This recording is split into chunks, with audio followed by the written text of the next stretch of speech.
자, 2차 방정식과 2차 함수에 대해서 알아보도록 할게요. 자, 여러분들이 오늘 그 배워야 될 내용은 뭐냐면 이미 아는 내용에다가 됐어요? 네. 2차 방정식 다 알잖아요. 네. 2차 함수 배워서 다 알아요. 네. 그죠?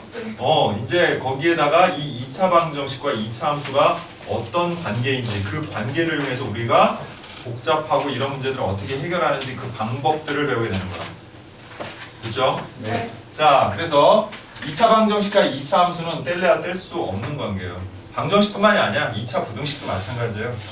그래서 2차식으로 표현될 수 있는 2차 함수, 2차 방정식, 2차 부등식은 다 관계가 밀접하다는 걸 여러분들이 인식을 해야 돼요. 됐죠? 네. 그래서 방정식을 이용해서 풀기도 하고 또 방정식을 함수를 이용해서 풀기도 하고 또 부등식을 함수를 이용해서 풀기도 한다는 거죠. 자, 그러기 위해서는 첫 번째 전제가 있어요. 그 첫 번째가 바로 뭐냐면 2차 방정식의 해와 2차 함수는 어떤 관계가 있냐는 거죠. 자, 예를 들어서 이런 2차 함수가 x축하고 이런 관계가 있대요. 이렇게 만나고 있어. 그 이 만나는 점을 우리가 뭐라고 부르지? 무슨 절편?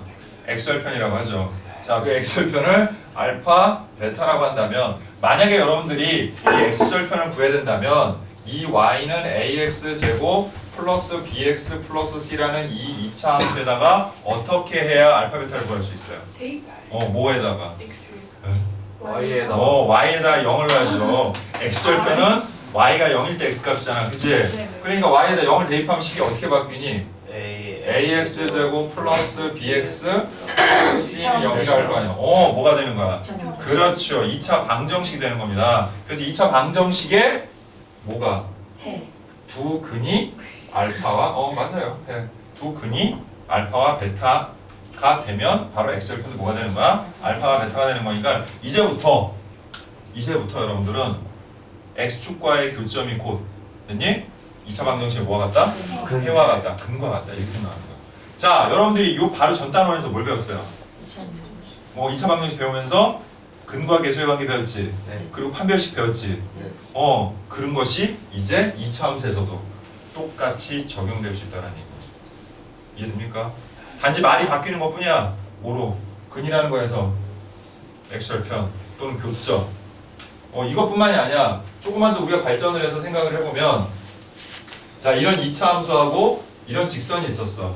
자, 그래서 얘가 y는 ax제곱 플러스 bx 플러스 c고 얘가 y는 mx 플러스 n이라는 직선이었어. 그럼 우리가 요 교점을 갖다가 구하. 교점의 x좌표를 각각 알파와 베타라고 하자고요. 됐나요? 그럼 이 교점을 구해서 우리가 어떻게 해야 돼요? 연립이라는 걸 해야 되는 거죠. 그 연립을 하게 되면 y에다가 요거를 또는 y에다가 얘를 대입을 해서 식을 쓰게 되면은 ax 제곱에 플러스 bx 플러스 c는 mx 플러스 n이 되겠고 얘를 옆으로 딱 이항을 해주면은 ax 제곱에 플러스 b 마이너스 mx 플러스 c 마이너스 n은 0이 되는 거잖아요. 역시 또 뭐가 만들어져요? 그렇죠. 2차 방정식이 만들어지는 거고 이 2차 방정식의 뭐가? 두 근 알파 베타가 이 두 개의 그죠? 교점의 x좌표가 어떻다? 같다는 사실을 알 수가 있죠. 그러면 해를 구하는 거야 당연히 또는 x절편을 구하는 거야 당연히 뭐 연립을 하든지 0을 대입하든지 하는 방법을 이용해서 하는 거겠지만 그냥 우리가 단순하게 교점이 몇 개인지를 알고자 하면 뭘 이용하면 되겠어요 이제? 그렇죠. 판별식을 이용하면 되는 거예요. 이해됩니까 무슨 말인지? 그래서 이 경우에는 판별식 D가 뭐겠니? 0보다 크겠죠. 교점이 두 개니까 근이 두 개란 뜻인 거잖아요. 그죠? 얘도 마찬가지예요. 얘를 연립해서 만들어진 이 2차 방정식의 판별식 D가 뭔 거예요 이 경우에는? 0보다 큰 경우죠. 자, 그럼 이제 조금 더 우리 확장시켜서 개념을 넘어가 보도록 할게요.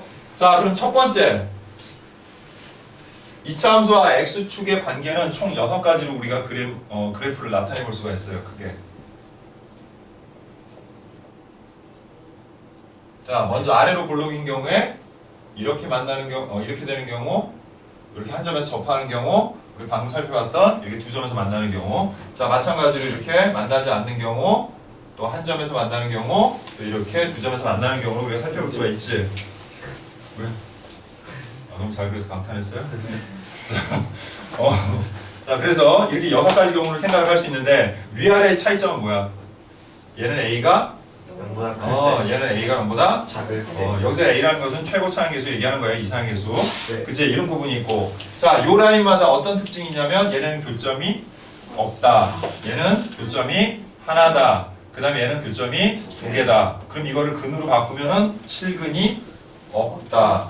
뭘 갖는다? 중근을 갖는다. 그 다음에 서로 다른 서로 다른 두실근을 갖는다. 그죠? 근데 이걸 이렇게 표현하겠네. 이제부터는 얘는 x축과 서로 다른 두 점에서 만난다. 그 다음에 이거는 한 점에서 접한다. 만나지 않는다. 이런 등등의 표현을 쓰게 되는 거예요. 그래서 이제부터 여러분들은 이 그래프의 모양을 뭘로 판단하는 거냐면 A의 부호와 판별식을 이용해서 그래프를 표현하는 거예요. 여러분들 이걸 사용하는 건 단순히 뭐 교점이 몇 개냐 아니냐 이것만 따지기 위해서 그런 게 아니라 이 그래프의 모양을 설명을 할 때 쓴다는 거야. 이걸 이해하는 게 중요해. 이해돼?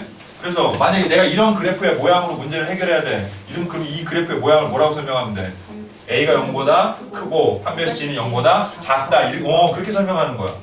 이거 이해만 하면은 그 다음부터 할 내용들이 어렵지 않아요. 근데 이걸 이해를 못하면 그 다음에 나오는 것들 그냥 생짜로 다 외워서 해야 돼요. 근데 그거보다 이게 훨씬 나은 거죠, 그죠? 자, 다시. 그럼 얘는 뭐라고 설명하면 돼? 이 그림은? A가 0이다. 그다음 판별식 D가 0이다. 판별식 D가 0이다. 만약 이 두 가지를 동시에 얘기하고 싶어. 그러면 A는 0보다 크고 판별식 D는 0보다 작거나 같다. 이렇게 얘기하면 되는 거지. 만약 얘를 얘기하고 싶어. 그럼 어떻게 하면 돼? A가 0보다 작고 판별식 D가 0보다 크다. 이제부터 그래프를 설명할 때는 얘네 둘과 요 세 개를 적절하게 조화시켜서 우리가 설명을 하면 되겠구나. 그래서 앞으로 선생님은 다 이걸로 설명할 겁니다. 됐죠? 모든 문제를 다 이런 걸로 풀어나갈 거라는 얘기죠. 특별한 거 아니니까. 됐니? 예, 그게 지금 여러분들이 책에서 보고 있는 것들을 선생님 지금 한 번에 설명한 거야. 자, 근데 이거는 뭐하고 뭐의 관계만 얘기한 거야, 얘들아? 2차 함수하고 x축이죠. 이걸 조금 더 아까 우리 확장시켜서 이제 2차 함수와 뭐로? 직선의 관계로 살펴볼 수가 있어. 자, 아래로 볼록인 경우 하나만 우리가 예를 들어 생각하면은 됐니? 어차피 똑같은 거니까. 자, 얘네는 어떤 관계인 거야? 두 개를 연립한 2차 방정식. 그죠? 자, 반드시 쟤는 연립을 할 필요가 없지만 그죠? 얘는 반드시 뭐 해야 돼? 연립을 먼저 해야 한다는 전제가 있어. 2차 함수만 가져가면 안 돼.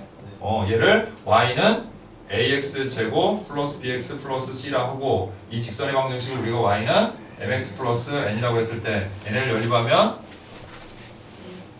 자 ax제곱에 자 바로 빼버리면 b 마이너스 mx 플러스 c 마이너스 n은 0이라는 식이 나오죠? 그 이 2차 방정식을 기준했을 때 자 이런 관계가 되려면 판별식 d가 0보다 크면 되죠. 교점이 두 개니까. 근데 예를 들어서 이렇게 직선하고 이 포물선하고 뭐 할 수도 있어? 접할 수도 있죠. 접하는 경우는 판별식 d가 보다 중근을 갖는 경우니까 0이다라고 우리가 표현하는 거야. 이런 관계를 그래프가 이런 모양이 될 관계를 그 다음에 뭐 할 수도 있어? 이렇게 만나지 않을 수도 있는 거지. 그렇게 만나지 않는 관계를 뭐라고 하는 거야? 판별식 d가 0보다 작다라고 표현하는 거예요. 표현 방식이야. 그리고 이거를 우리가 이런 식으로 해석하는 거야. 알겠죠? 지금 벌써 다 설명이 끝났네요. 자, 그럼 이제 우리 문제를 통해서 또 하나씩 살펴봅시다. 자, 135쪽에 표시해제 1번을 보도록 할게요. 자, 2차 함수 y는 자, 2x제곱 플러스 ax 플러스 b의 그래프가 오른쪽 그림과 같을 때 라고 나와있죠. 그죠? 네. 자, 그림에 어떤 힌트가 주어져 있습니까? X좌표. 그죠? 지금 보면 다른 거 볼 거 없고 얘네들이 만나고 있는 x좌표가 뭐하고 뭐예요? 마이너스 2. 마이너스 2하고 4라는 거 알 수 있죠. 네. 그런데 이 2차 함수의 뭐는 알려줬어 우리한테. 최고 상향 계수는 알려줬잖아. 그럼 이제 얘네를 방정식처럼 우리가 풀면 되는 거야. 자, 우리가 선생님 뭐라 했어? 최고 차항 계수가 a고 최고 차항 계수가 a고 알파와 베타를 두근으로 하는 2차 방정식 이제부터 식 어떻게 세운다고 그랬어요? a x제곱 마이너스 알파 플러스 베타 x는 플러스 알파 베타. 0 이렇게 한다고 그랬지. 이걸 이제 이대로 적용을 할 수가 있다는 얘기야. 그래서 여기서도 바로 그냥 2로 묶어주고 우리가 x제곱에 마이너스 자 두 개 더하면 얼마예요? 그 다음에 곱하면 얼마야? 자 이제 뭐 해주면 돼요? 전개해주면 되죠? 그래서 2x제곱에 마이너스 4x에 마이너스 16이니까 a가 마이너스 4고 b가 마이너스 16이구나 라고 우리가 간단하게 처리할 수 있는 거죠. 이걸 말하면 이해됩니까? 됐죠? 네. 네. 자, 그 다음 2번으로 넘어가 보도록 할게요. 자, 2차 함수 y는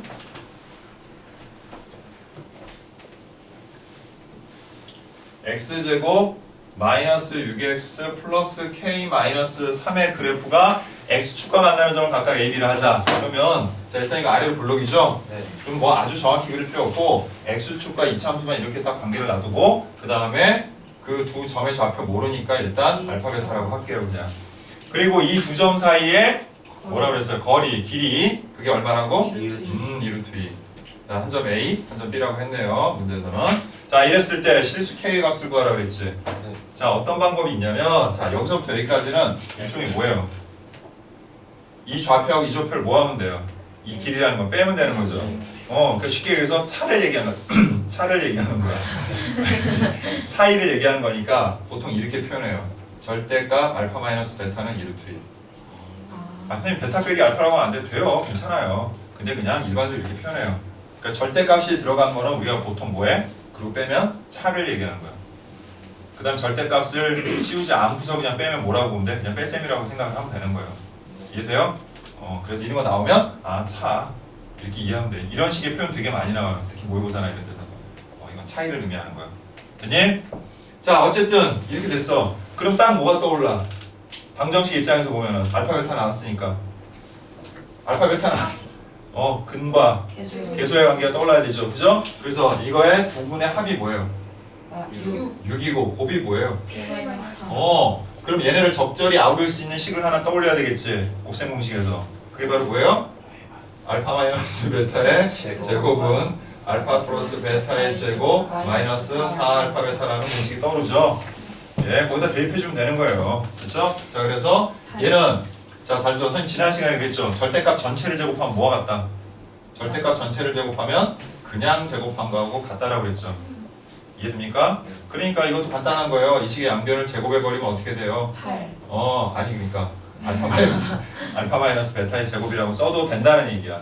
이렇게 쓰라고요. 네. 이해됩니까? 네. 그리고 얘는 뭐라고요? 8이라고요. 그러니까 얘가 8이죠. 그 다음에 알파 플러스 베타는 얼마니까? 6이니까. 그 다음 뭐예요? 마이너스 4 바로 K 마이너스 3하고 전부 4로 약분이 되네요. 자, 4로 약분하니까 B는 9 마이너스 K 마이너스 3이고 얘는 이쪽으로 넘겨주면 K 마이너스 3은 자, 이거 넘어가서 7 되고 그래서 K는 얼마? 10 하고 이렇게 볼 수가 있겠죠. 됐나요? 자, 4번 볼게요. 자, y는 x제곱 플러스 x 플러스 3과 y는 x 플러스 k라는 이 두 함수의 교점을 a, b를 하자. 그럼 이제 머릿속에 딱 그림이 그려지죠. 아래로 블록에 딱 가서 교점 두 개 만나는구나, 그지? 그래프를 굳이 그리지 않는다 하더라도, 그죠? 그림을 꼭 그려야 될 때는 그리세요. 그리는데 자, 그리지 않아도 될 때는 뭐 굳이. 자, 그려놓고 뭐라고 딱 나왔어요? a의 x좌표가 마이너스 2라고 그랬지. 이거는 마치 방정식에서 뭘 알려준 거랑 똑같은 걸까요? 그렇죠. 한번 알려준 거야. 그래놓고 뭐 구하라는 거예요? 다른 한근 구하세요. 문제를 이렇게 해석하면 여러분들한테는 이 문제가 더할 없이 쉬워진다는 얘기죠. 굉장히. 그죠? 자, 일단 뭐부터 하라? 항상 얘네들은 함수가 두 개 있을 때는 연립을 해야 됩니다. 교점을 구하는 문제이기 때문에 알았니? 자, 그래서 여기서 이거 바로 빼면 돼요. 어떻게 돼요? x제곱에 x에 3-k는 0이 되겠지? 자, k 먼저 구해야 되겠죠? 방법이 여러 가지야. 근각계수의 관계 이용할 수도 있고 그냥 전통적인 방법 대입해서 k 구하고 그 다음 인수분해서 두 개 구하고 그죠? 근각계수의 관계 배웠으니까 그걸로 할까요 그냥? 그럼 자, 여기를 베타라고 합시다.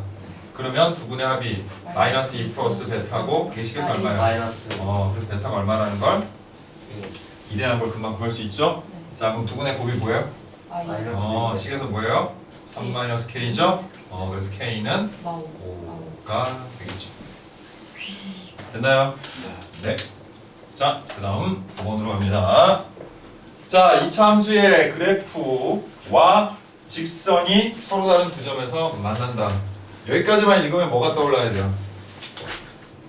아래로 돌려주세요. 네? 아니요. 2차 함수 y는 x제곱 플러스 ax 플러스 b의 그래프와 y는 3x 마이너스 1은 서로 다른 두 점에서 만난다 하면 여기까지만 하면 뭐가 떠오르냐고요? 교점. 두 개를 연립해서 판별식 D가 0보다 크다. 이게 떠올르는 게 정상적인 거예요. 그렇다고 해서 무조건 판별식을 쓰는 건 아니에요. 그게 필요할 때 쓰는 거지. 알겠니? 자, 그래놓고 뭐라고 딱 나왔어요, 문제에서. 이 중 한 교점이 뭐라고 했어요? 1-루트. 한 교점의 좌표가 1-루트이고 바로 그 뒤에 무슨 말이 나와요? 유리수. 혈내. 그렇죠. 어차피 이거 연립하면 2차 방정식 될 거고, 그런데 A, B가 유리수면 얘는 유리계수 2차 방정식이고, 근데 한 근이 무슨 근? 그 무리수근이죠. 그럼 켤레근을 간다는 거 알겠죠? 자, 무리수에서 켤레근이라는 건 뭘 뜻하는 거라고 했어? 다른 한 근이. 그렇죠. 무리수 부분의 부호만 바뀐 거야. 무조건 합차라고 생각하면 안 돼, 알았니? 그래서 이렇게 요 두 조건을 만족을 하게 되면 다른 교점의 x좌표가 뭐다? 플러스 그렇죠. 이렇게 여러분들이 이해를 하고 일단 두 개를 이제 뭐 하자? 연립을 해야 되겠죠. 자, 연립하면 어떻게 됩니까? x제곱에 플러스 a 그렇죠. 자, 그 다음에 플러스 b 플러스 1은 0이 이렇게 되겠지. 이번에도 근각계수의 관계 이용하면 간단하게 할 수도 있고, 근데 아예 두 근을 다 알지. 네. 이런 경우에는 식 세우는 게 더 빨라요. 근각계수의 관계보다. 무슨 얘기인지 알죠? 최고차원 계수가 얼마야? 1이니까 그냥 바로 x제곱 마이너스하고, 자, 두 개 더하면 얼마예요? 2x. 자, 곱하면 얼마인 거야? 마이너스 끝났네요. 그럼 a가 얼마예요? 마이너스. 1이죠. 아, 됐어요? b가 얼마예요? 마 2죠. 됐나요? 계산의 정확성도 중요한 거. 그래서 그냥 구하라고 했네요. 자, 이번에 이제 우리 2차 함수의 최대최소에 대해서 알아볼게요. 자, 여러분들이 중3 과정에서 이 2차 함수의 최대최소 다 배웠죠? 자, 사실 좀 뭐라고 해야 되나. 어쨌든 이렇게 예전에는 지금 여러분이 이거 배울 내용이 예전 학생들은 중학교 3학년 때 있던 내용이에요. 이게 고등학교 과정으로 올라간 것뿐이에요, 지금. 물론 그때 학생들이 훨씬 똑똑했기 때문에 그런 건 아니에요. 네, 그때는 그래서 이 두 가지를 동시에 다 배우다 보니까 2차 함수에 대해서 되게 어려움이 있었죠. 중학교 3학년 때. 그러다 보니까 좀 나누는 거긴 한데, 자, 이건 그냥 여담으로 한 얘기고요. 그거 중요한 건 아니고. 그러면 중학교 여러분이 3학년 과정에서 배운 2차 함수의 최대최소와 지금 고등 과정에서 배우게 될 2차 함수의 최대최소의 차이점은 딱 하나예요. 그냥 2차 함수만 놓고 봤을 때. 물론 그거 말고 또 있긴 한데 그냥 2차 함수 자체에서 최대최소 구하는 거는 그냥 차이점은 딱 하나야. 중학교 때 2차 함수의 최대최소는 제한된 범위 없이 실수 전체에서 최대최소이기 때문에 최대값만 존재하거나 최소값만 존재하는 경우에 대해서 여러분들이 살펴봤어요. 다 배워서 알고 있죠? 네. 그리고 최대값, 최소값이 어디서만 나왔어요? 꼭지점에서만 나왔죠. 꼭지점에서만. 그래서 습관적으로 다 풀었잖아, 그렇게. 완전적으로 고치고, 그래서 복잡만 해서, 그래서 그렇게 했죠. 그죠? 그지? 자, 하지만 이제는 보다 정확하게 명확하게 알고 갑시다. 일단 최대값, 최소값이 뭡니까? 내가 이런 거 물어볼 때 정확히 대답하는 사람이 거의 없더라고요. 자, 최대값, 최소값이 뭐예요?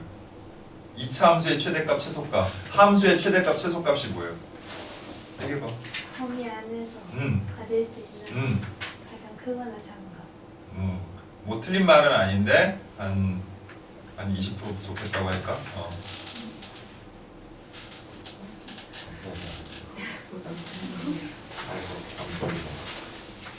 자, 물론 선생님이 하는 표현도 아주 정확히 말하면 약간 틀릴 수는 있어요. 근데 선생님이 왜 이런 얘기를 하냐면 여러분들이 일반적으로 그래 최대니까 가장 큰 값이겠죠. 최소니까 가장 작은 값이겠죠. 근데 일반적으로 우리가 그냥 일반적인 어떤 특히 이런 2차 함수나 뭐 나중에 배우게 될 뭐 3차 다항함수나 이런 데서 최대 최소를 구하라고 하는 게 뭐의 최대 최소인지를 좀 잊어버리고 그냥 습관적으로 여러분들이 막 계산을 하는 것 같아서 선생님이 그걸 조금 환기시켜주기 위해서 이렇게 질문을 던진 거예요. 뭐냐면 함수값 중에 가장 큰 값, 가장 작은 값을 얘기하는 거예요. 함수값 중에서. 근데 함수값은 결국 뭐예요? 일반적으로 y값을 의미하는 거죠. 그럼 또 이 y값이 뭘까요? 치역이에요. 치역. 예. 함수를 배울 때는 우리가 세 가지 범위를 알아야 돼요. 정역, 공역, 시역. 자, 이제 2학기 과정이 나올 겁니다. 예.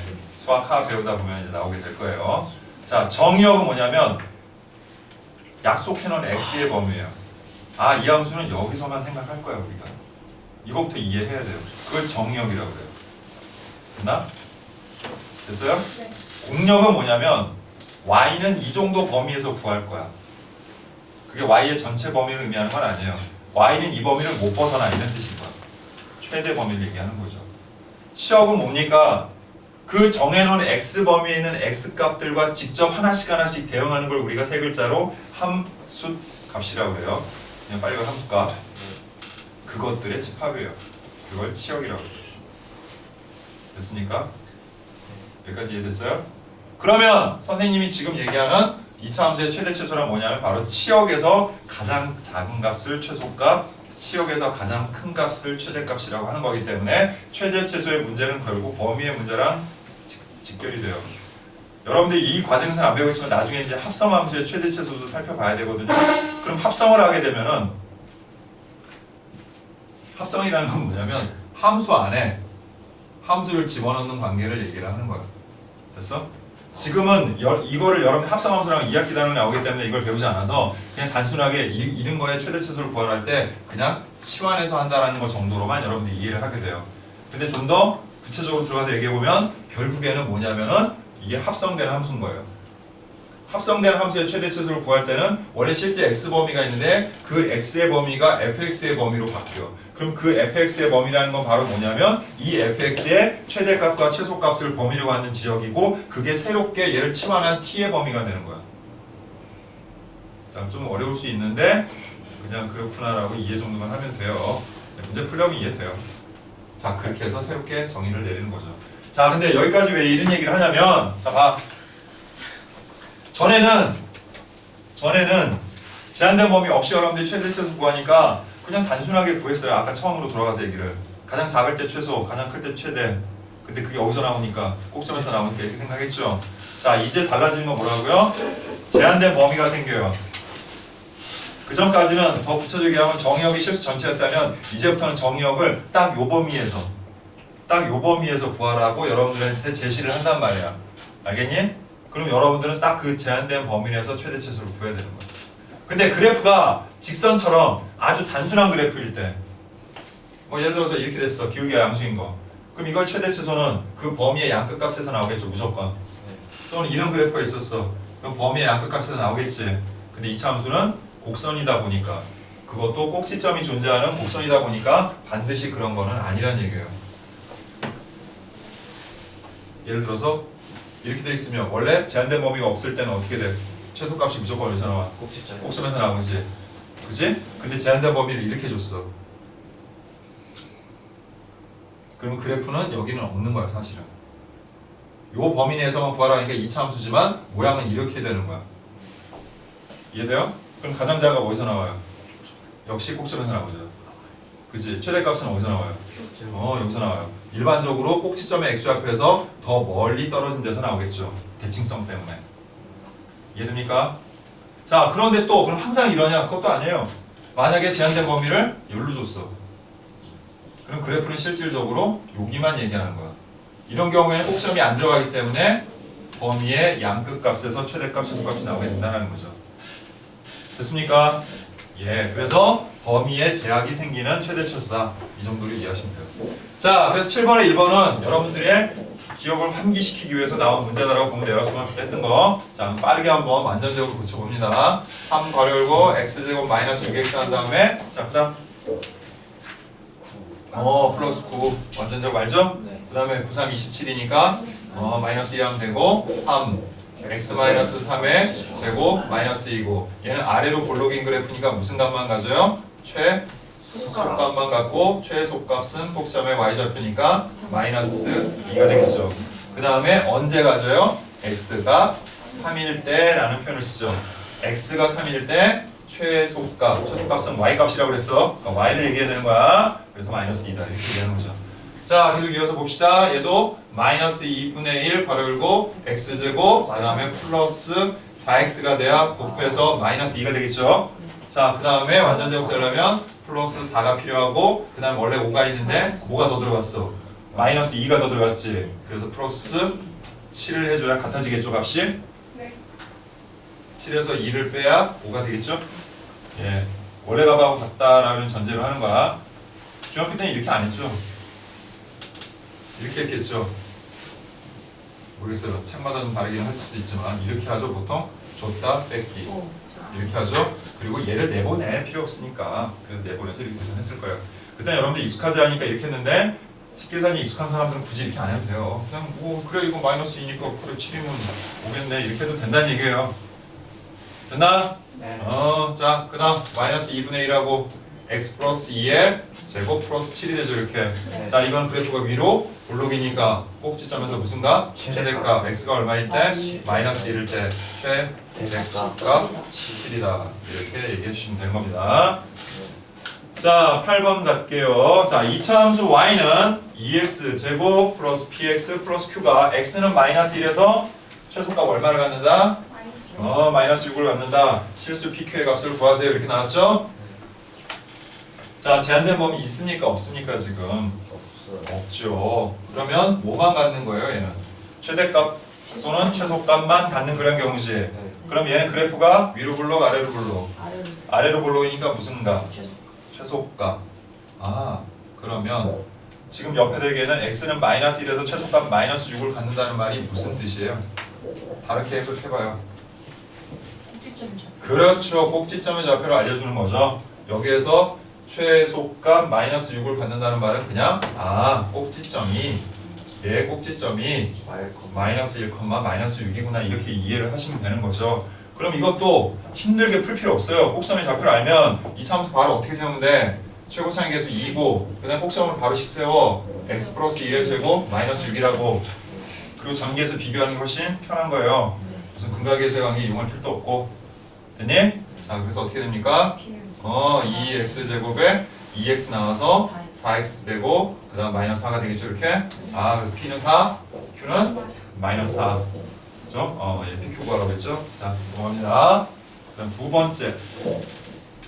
자 y는 마이너스 x 제곱에 플러스 2x 플러스 2분의 k의 뭐가? 최대값 최대값 c 뭐? 4요.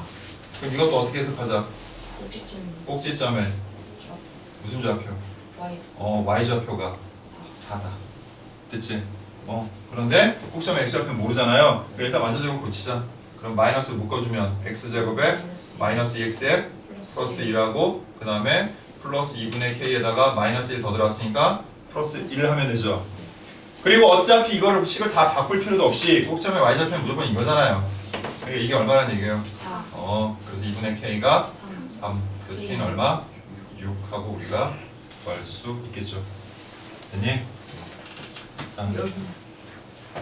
그 다음 이제 제한된 범위를 갖는 2차 함수의 최대 최소를 살펴보도록 합니다. 자 9번. 자 y는 x제곱 마이너스 2x 플러스 3의 그래프의 최대값 최소값을 어디에서? 마이너스 1과 2 사이에서 구하라 그랬지 준혁아? 자 자꾸 집중을 못하면 선생님이 소환을 할 거예요 자꾸. 추위를 소환. 아니 이름을 불러서 소환을 할 거라고. 그러면 전 세계인들이 보는 유튜브에 본인의 이름이 올라가는 것이에요. 그럴 때마다 선생님이 한 번씩 이름을 불러줘요. 심지어 어떤 경우는 출연도 시켜요. 나 문제 풀어볼까. 알겠죠? 시범 인구일. 뭐였어 그렇게. 들어가야 뒤로 들어가야지. 그래서 어제 한 명의 구독자가 또 생겼어요. 누군지는 모르겠는데. 그래서 여기 구독할 때 이름 바꿔 가야 돼. 따라 들어가면 돼. 전혀 누군지 모르겠더라고요. 뭐 올린 것도 없고 그냥 뭐 본인이 뭐 구독하는 채널만 쭉 나오는데 전혀 모르겠고 누군지 모르겠어. 하지만 그래서 기뻤어요. 단체로. 그게 아니라 이게 떠 이게 알림이 떠. 선생님 그거 다 구독 취소. 그래? 취소하면 취소했다 거예요. 그건 모르겠어. 헐 누구 해봐.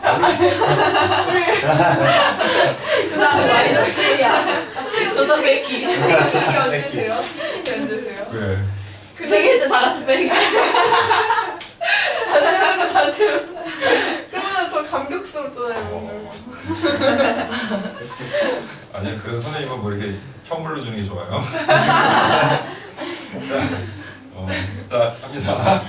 자 그럼 제한된 범위에서 하는 거니까 일단 이 그래프를 대략적으로 그려보는데 자 최대 최소만 구하고자 하는 경우에 그래프를 아주 정확히 그릴 필요는 없어요. 물론 교재에서나 책에서는 여러분들이 정확한 그래프를 그리기를 요구하죠. 근데 선생님이 이걸 그냥 이렇게 푸는 거는 여러분들이 그래프를 충분히 그릴 수 있다라는 전제이기 때문에 이렇게 하는 거지 나는 여전히 이차함수 그리는데 애를 먹고 있는 사람이라면 반드시 연습을 하셔야 돼요. 그래프 그리는 거. 이차함수뿐만 아니라 앞으로 여러분들이 고등학교 2학년 올라오면 80, 90%가 다 함수예요. 그래프를 못 그리고선 더군다나 우리가 여러분들이 미분을 배우는 이유 중에 하나가 그래프 정확히 그리려고 하는 거거든요. 이유 중에 하나가 그런데 그 그래프를 그리는 거를 연습을 안 한다는 건 말도 안 되는 거죠. 자, 근데 이거의 목적이 최대값과 최소값만 구하는 것이기 때문에 설명을 할 때 선생님이 그냥 생략을 하는 거예요. 왜? 그림 그리다 보면 너무 그림 그린 거에 집중하니까 본질을 갖다 잊어버리게 되더라고요. 자꾸. 그래서 그렇게 하는 것뿐이에요. 어쨌든 얘는 아래로 볼록이에요, 위로 볼록이에요. 아래로 볼록이니까 그림을 아래로 볼록 그려놓고 자 빨리 꼭지점에 x좌표부터 구합니다. 물론 쉽게 구하는 방법도 있는데 지금은 안 알려줍니다. 안 알려줘요. 왜? 그럼 자꾸 그만 써먹어. 이 완전 제곱을 까먹어 어느 순간. 그러면 안 되기 때문에 자, 지금 이렇게 할게요. 됐죠? 자 그래서 x가 1이야. 그럼 범위를 보자. 자 얘가 이 안에 일단 들어갑니까? 네. 네. 그 다음 누가 더 가까워? 이가 더 가까워. 2가 더 가깝죠. 그럼 더 멀리 이렇게 띄어서 그려. 저기 최. 그러면 무조건 여기서 최대가 나오는 거예요. 그리고 여기서 뭐가 나오는 거예요? 최소가 나와요. 물론 또 팁이 하나 있어요. 그래프 안 그리고 구하는 팁이. 근데 그것도 안 알려줘요. 이러면 또 그래프 안 그려요, 여러분들이. 그래서 그래프 그래도 이 정도는 그리자. 알았어? 그래서 자 최소값은 얼마입니까? F1이죠. 그래서 2가 되고요. 자 최대값은 F-1이고 마이너스 1이면 마이너스 2니까 제곱해서 4 해서 얼마? 6이 되겠네요. 됐습니까? 네. 뭐 그렇게 어려운 거 아니에요. 자 두 번째 문제는 자 함수는 똑같은데 범위만 어떻게 되고 있어요? 달라지고 있어요. 자 그래서 원래 이 함수는 자 x는 2를 뭘로 하는데 꼭점으로 하는데 범위가 어디서부터 어디까지예요? 1이 들어갑니까 안 들어갑니까? 안 들어가요. 안 들어가니까 마이너스 1하고 0 이쯤에 있겠고 그래프는 여기서부터 여기만 얘기하는 거예요. 그래서 선생님이 정선을 그냥 표현해본 거예요. 됐어? 그럼 최대는 어디서 나와? 최소는? 그래서 최소는 F0. 그래서 자 0 넣으니까 얼마 나와요? 3 나오죠? 자 최대는 F-1이고 뭐 아까 똑같네요. 그죠? 네. 네, 이게 되겠네요. 이렇게. 됐습니까? 네. 네. 자 이번에는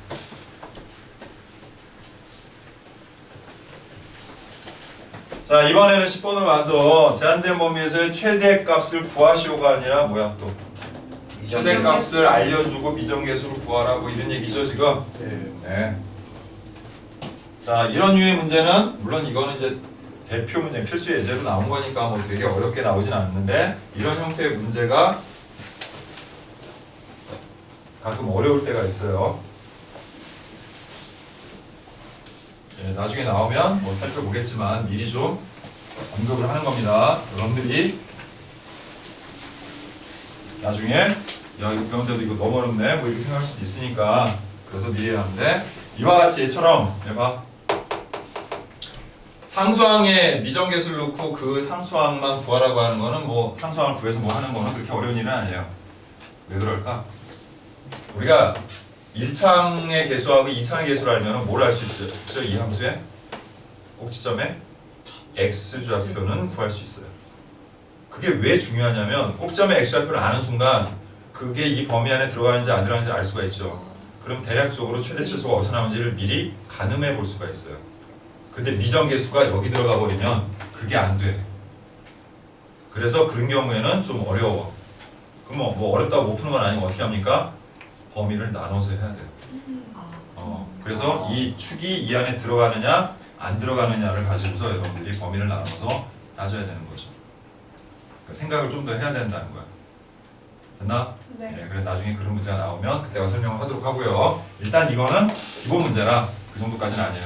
자, 그래서 어쨌든 자 완전 제꼴로 고쳐서 예.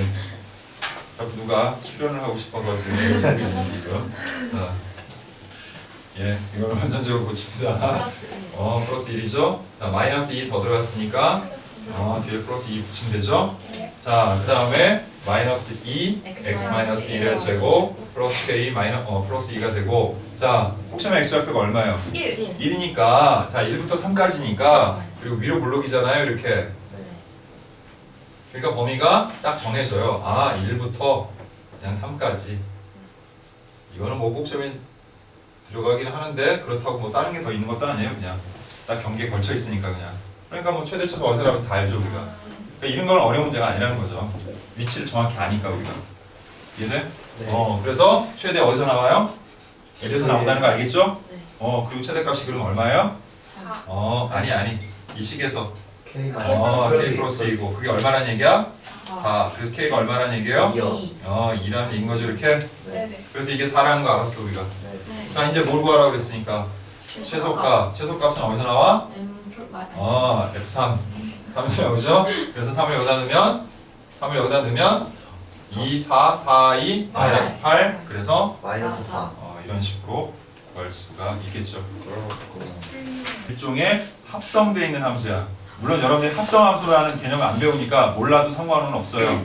대신에 뭘 이용하냐면 자 치환을 이용해서 최대 최소를 구한다 이렇게 기억하면 돼요 여러분들이.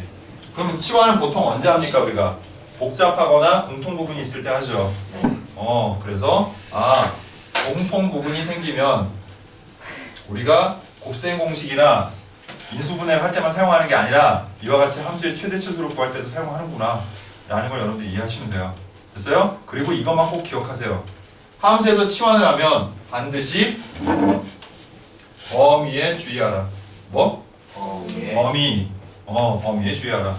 그래서 자 선생님이 한 말은 아니고요.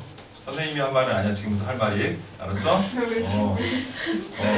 호랑이는 죽어서 가족을 남기고 사람은 죽어서 이름을 남기고. 이게 나까지가 원래 있는 말이죠. 근데 이제 수학으로 가게 되면 호랑이는 죽어서 가족을 남기고 사람은 죽어서 이름을 남기고 문자는 죽어서 범위를 남긴다. 멋있다. 자 y는 자 x제곱 마이너스 2x 플러스 3의 제곱 마이너스 4 x제곱 마이너스 2x 플러스 3 플러스 4라 나왔지. 네. 자 뭐가 되고 있어요 지금? 반복되는 게 있죠. 공통 부분이. 그래서 이런 공통 부분이 나올 때는 먼저 해야 될 일이 있어. 자 t는 x제곱 마이너스 2x 플러스 3이라고 치환만 하는 게 아니에요. 그러니까 뭐냐면 곱셈 공식이나 인수분해에서 여러분들이 치환해서 하는 거는 그냥 치환한 다음에 인수분해하거나 전기하거나 해서 식을 정리하는 거잖아. 근데 이건 그게 아니라 최대 최소를 구하는 거야. 그렇기 때문에 일단 치환을 해놓으면 이 치환한 함수가 t제곱 마이너스 4t 플러스 4가 된다는 건 아무 문제가 안 돼. 근데 뭐가 문제가 되냐면 우리한테 주어진 건 x의 범위죠. 근데 여기 주어진 건 뭐야 문자가? t지. 그러니까 문자가 다르니까 t의 범위도 달라져야 된다는 거예요. 근데 그 t가 바로 뭐야? 이 2차 함수야. 이해돼? 그러면 아까 선생님이 얘기했듯이 이 t의 범위란 이 함수의 치역, 즉 y 값을 얘기하는 거야. 알았니? 그러니까 빨리 여러분들은 여기서 최대 최소를 한 번 더 구해야 되는 거예요.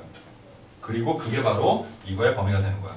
그러니까 이런 문제는 최대 최소를 몇 번 구해야 되는 거야? 2번을 해야 되는 거예요. 알겠습니까? 자, 그래서 빨리 완전제곱 고쳐보면 x제곱 마이너스 2x 플러스 1 플러스 2가 되겠지. 식은 x 마이너스 1의 제곱 플러스 2가 되겠지. 됐나? 자, 그 다음에 아래로 볼록이니까 그리고 x가 뭐니까? 1이니까. 됐나? x가 1일 때. 자, 근데 x의 범위가 어디서부터 어디까지예요? 그럼 0이 더 가깝죠. 그리고 3이 더 멀죠. 예, 그래서 어디에서 최소? 3에서 최대. 따라서 t의 범위는 f1부터 f3까지다. 이렇게 정리할 수 있는 거야. 이해되죠? 자, 그럼 f1 구해봅시다. f1은 얼마? 2죠? 네. f3은 3 대입하면 2니까 4에서 6이 되겠죠.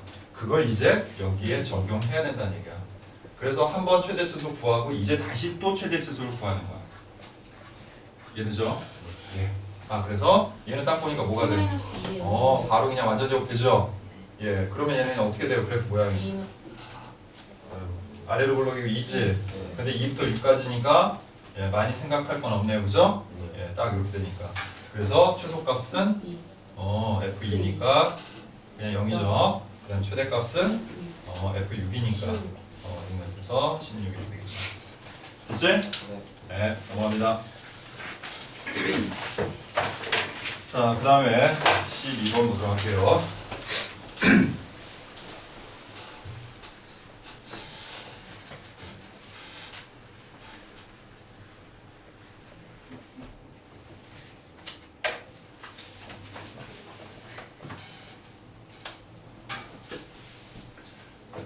자, XY가 실수일 때 다음 물음에 답하시오 이렇게 나와있죠. 자, 이번 유형에서는 우리가 뭘 이용할 거냐면 완전 제곱식이라는 것을 이용해서 최대 최소를 구해볼 거야.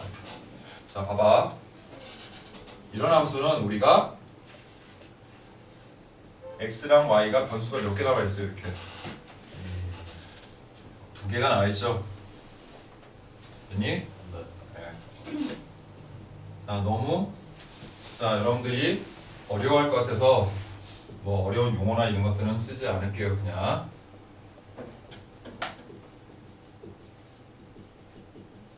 그런데 이런 함수는 그냥 2차 함수가 아니라는 거예요.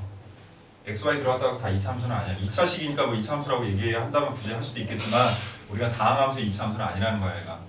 됐어? 그래서 보통 이 앞에다가 뭐라고 표현하냐면 우리가 f, x, y 등으로 표현을 해요, 이렇게. 그냥 참고로 얘기하는 거야. 이거 중요한 건 아니야. 알았니? 그러면 얘네들의 최대값 또는 최소값은 어떻게 구하냐면 자, 우린 이걸 이용을 하는 거예요. 자, 실수는 제곱을 하면 항상 어떻게 됩니까? 0보다 크거나 같아지죠. 그럼 예를 들어서 이런 식이 있었다고 가정을 해보자. x-p의 제곱 플러스 y-q의 제곱 플러스 r이라는 식이 있었다고 한번 가정을 해보자. 그러면 이 값은 항상 뭐예요? 양수 0보다? 크거나 0보다 커놨죠. 얘도 항상 뭐예요? 0보다 나 크거나 크거나. 그럼 결국 얘는 항상 r보다 크거나 같겠죠. 얘가 가장 작을 때가 얼마야? 0 얘가 가장 작을 때가. 그래서 x가 얼마이고 p이고 y가 Q q일 때 무슨 값? 최소값 r을 갖는다. 이렇게 표현할 수 있는 거지. 이해돼? 또 어떤 식이 이런 식으로 표현된다고 가정을 합시다, 우리. 자, 그러면 여기는 원래는 이거 자체는 0보다 크거나 큰데 앞에 뭐가 붙었어? 마이너스. 그럼 얘는 뭐가 돼? 0보다 작거나 같다. 얘도 0보다 작거나 그럼 얘는 결국에 r보다 작거나 작거나 같다가 되겠죠. 그래서 얘도 x가 P p이고 Y가 Q y가 q일 때 무슨 값? 최 최대 대값 r을 갖는다라고 우리가 표현할 수 있는 거죠. 이해돼? 그러면 이제부터 여러분들이 할 일은 첫 번째 경우는 자 1번의 경우는 x제곱 마이너스 6x 그 다음에 2로 묶어서 y제곱 플러스 2y 해놓고 원래 7이 있었죠. 네. 그 다음에 얘를 완전 제곱 되기 위해서 필요한 값들을 이제 여기다 보충을 해주자. 네. 자 얼마? 9 9 여기는 1 그러면 9하고 2가 더 들어갔죠. 네. 그래서 마이너스 11을 해주면 되겠지. 아 이해돼? 그럼 결국 얘는 어떻게 되는 거야? x-3의 제곱 플러스 2 y 플러스 1의 제곱 마이너스 4가 되겠고 그래서 얘는 항상 뭐보다? 마이너스 4보다 크거나 같겠죠. 이해돼요? 그래서 x가 3이고 y가 마이너스일 때 이거의 최소값은 얼마다? 마이너스 4다 이렇게 얘기할 수 있겠지. 자, 두 번째도 마찬가지입니다. 자, 앞에 마이너스가 있으니까 그걸로 묶어주세요. 그럼 x제곱 나오고 플러스 4x 그 다음에 바로 할까요? 네, 플러스 4죠? 네. 그 다음 또 y 앞에 마이너스 있으니까 y제곱에 그 다음 마이너스 6y. 하면 얼마? 플러스 9. 이렇게 하면 되겠죠? 그리고 원래 뭐 있었어? 마이너스 10. 12 플러스 그 다음에 보니까 마이너스 4하고 마이너스 9 즉? 마이너스 그래서 플러스 13 해주면 되겠지? 네. 그 식이 마이너스 x 플러스 2의 제곱 마이너스 y 마이너스 3의 제곱 플러스 1이 되죠. 네. 그래서 얘는 항상 1보다 그 작거나 같다가 되기 때문에 이거의 최대값은 얼마? 1이 되겠다. 이런 식으로 우리가 식을 이용해서 완전 제곱식을 이용해서 최대 최소를 구할 수 있는 겁니다. 됐죠? 자, 그 다음 그 밑에 있는 문제 볼게요. 자, 조건식이 붙어있는 식에 조건식이 붙어있죠. 지금 보니까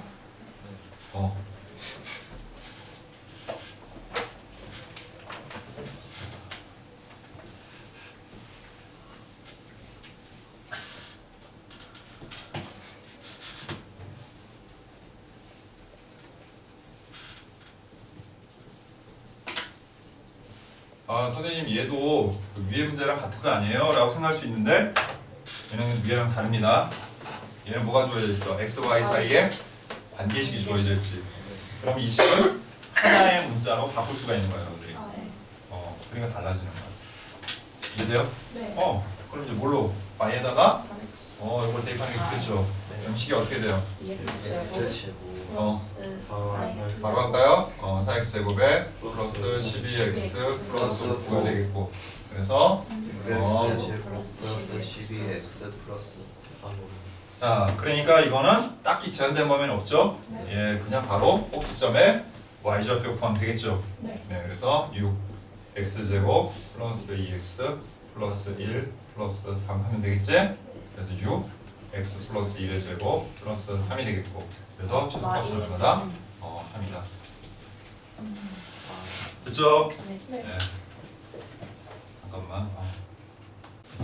자, 13번 볼게요. 자, 이차함수 y는 마이너스 x제곱 플러스 10x의 그래프 안에 내접하는 직사각형을 하나 그렸어. 그지? 그리고 문제에서 뭐라고 그랬냐면 이 직사각형의 뭐? 둘레의 길이의 둘레 길이의 최대값. 최대값을 구하라고 그랬어요.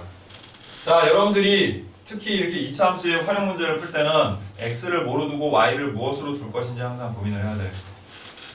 됐어? 네. 그러면 y는 무조건 여러분들이 구하라고 하는 됐어요? 최대 또는 최소를 구하라고 하는 그 값을 y로 두면 돼. 여기서는 뭐의 최대야? 블랙이 그럼 둘레 길이를 y y로 두면 돼. 또는 뭐 fx 또는 뭐 문자를 a로 할 거면 fa 뭐 이렇게 하면 되는 거예요. 됐나요? 근데 여기 x가 나와서 좀 헷갈리다면 a를 사용을 하는 게 일반적이에요. 자, 그 다음에 이렇게 그래프 안에서 우리가 활용을 할 때는 좌표를 찍거나 길이를 찍어야 돼. 알았니? 자, 그럼 뭘 하는 게 좋냐면 가급적이면 원점에서 가까운 쪽에다가 a라고 이렇게 표시하는 거예요. 그럼 얘는 a, 0이 됨과 동시에 이거의 길이가 뭐가 되는 거야? a가 되는 거야. 그 다음 얘는 2차 함수니까 좌우가 어떻게 돼? 딱 대칭이 되겠지. 그러니까 이 안에 그려지는 직사각형도 대칭을 이루기 때문에 여기의 길이도 뭐가 됩니까? a가 돼. 그럼 이제 요 점의 값이 우리가 궁금해져. 근데 그런 건 요 식에서 구할 수 있어요. 얼마든지. 어차피 x절편이니까 얘를 0이라고 한 다음에 식을 마이너스 x로 묶어보면은 x 마이너스 10이 되기 때문에 0하고 10이라는 거 금방 알 수 있어요. 그래서 여기가 10이구나. 여기까지 됐어요? 자, 그런데 우리는 지금 뭘 구하는 중이에요? 둘레 길이 쭉 구하는 거기 때문에 둘레 길이라는 건 가로 길이와 세로 길이의 합의 2배죠. 네. 그럼 가로 길이 먼저 구합시다. 여기서부터 여기까지 길이가 얼마니까? 10이니까 여기 뭐라 하면 돼요? 그렇지, 10-2라고 하면 돼요. 자, 그럼 세로 길이는 어떻게 구합니까? 이때 좌표가 필요한 거야. 이 세로 길이라는 것은 여기서 봤을 때 점 A의 y좌표와 같은 거죠. 네. 그렇기 때문에 A를 여기다가 대입을 하면 얼마가 나옵니까? 마이너스 a제곱 플러스 10a라는 값이 나오죠? 그리고 제가 양수지. 네. 간혹 그래프를 아래로 이렇게 그려놓는 경우도 있거든요. 그럼 그때는 부호를 바꿔야 돼요. 길이니까. 이거는 그럴 필요가 없지만 만약에 이게 아래로 볼록일 때 대입에서 나온 값이 있으면 가장 많이 틀리는 게 부호 때문에 많이 틀려요. 또는 이게 이렇게 왼쪽으로 가도 마찬가지예요. 그러면 부호 관계만 여러분들이 잘 살펴서 이게 길이를 의미하려면 부호를 바꿔야 될지 아니면 안 바꿔도 될지를 잘 판단해야 된다고. 무조건 바꾸라는 게 아니라. 알았어? 자, 그러면 이제 길이 나왔으니까 우리 한번 식을 세워봅시다. 그럼 얘를 fa라는 함수로 만들자. 그럼 2배에 자, 가로 더하기 세로 하면은 자, 얘랑 얘를 더하면 되는 거지. 네. 2개 더하니까 어떻게 돼요? 마이너스 a 제곱에 플러스 8a 플러스 10 그렇죠. 그리고 마이너스 밖으로 빼주면서 마이너스 2 a 제곱 마이너스 8a까지 쓰고 이 20은 밖으로 빼버려. 아예 처음부터 한 번에 생각하지 말고 그 다음에 완전 제곱되면 뭐가 필요해요? 그렇죠. 16이면 얼마가 더 들어갔으니까 그래서 뒤에다가 이렇게 하면 깔끔한 거야 이렇게. 그래서 는 마이너스 2 a 마이너스 4의 제곱 플러스 52라고 하면 딱 떨어지죠. 그리고 a가 얼마일 때? 4일 a가 4가 될 때. 최대값 최대 길이 또는 최대값 그게 얼마다? 50. 50이다. 이런 식으로 하면 되는 겁니다. 그렇죠? 네.